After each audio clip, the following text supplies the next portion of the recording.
Today we're going to be talking about adding and subtracting radicals. And when we add and subtract radicals, there's going to be 3 steps that we're going to follow.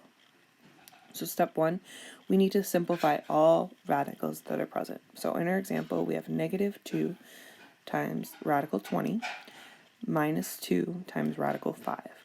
So we have radical 20 that we're going to need to simplify first. So I have negative 2 times, and then I can simplify radical 20 to radical 4 times radical 5.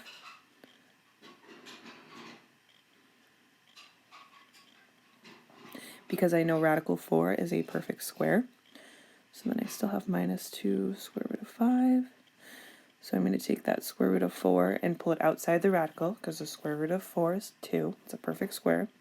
So now I have negative 2 times 2 times radical 5 minus 2 radical 5. And then I can simplify this even further by doing negative 2 times 2. So I'm going to rewrite this over on the right. So negative 2 times 2 gives me 4 radical 5 minus 2 radical 5.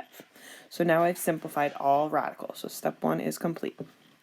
Step 2, we want to identify the radicals with the same index and the same radicand. Only these can be combined.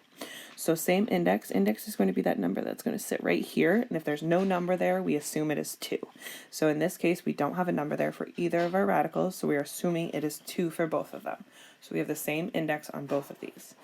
And then radicand is going to be what is inside your radical.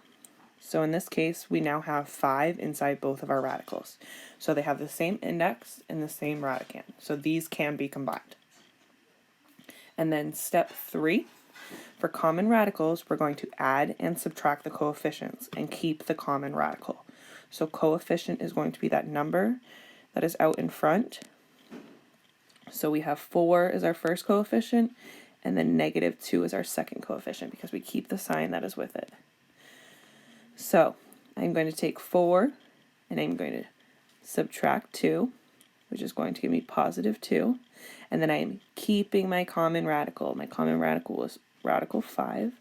So my answer for number 1 would be 2 radical 5. I'm going to go on and do number 9 with you, go over this problem with you. So in this one I have negative 2 times radical 10 minus 3 times radical 6 minus 2 times radical 10. So step 1, I need to simplify all of my radicals. So in this case, I have radical 10, radical 6, and again radical 10. All 3 of these are already simplified. They're in their simplest form.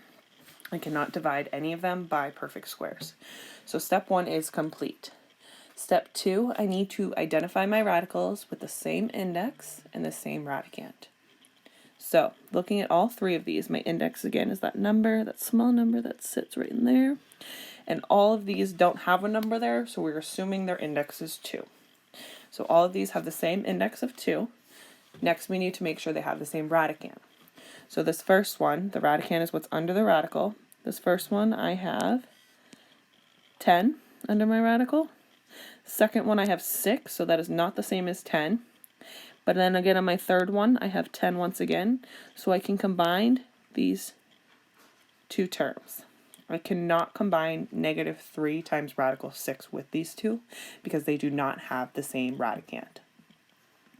So then step 3, I am going to add or subtract the coefficients for my common radicals. So my common radicals are negative 2 radical 10 and then again negative 2 radical 10. So I'm going to combine the coefficient, the number out in front. So I have negative 2 minus 2. It's going to give me negative 4. Keeping my what's under the radical, so I'll have radical 10.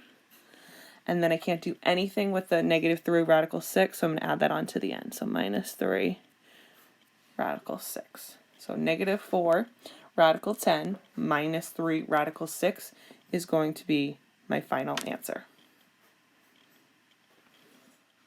If you are interested in going over a few more examples with me, make sure that you join my video chat during your class time and we can walk through some problems together, and I will share my screen with you.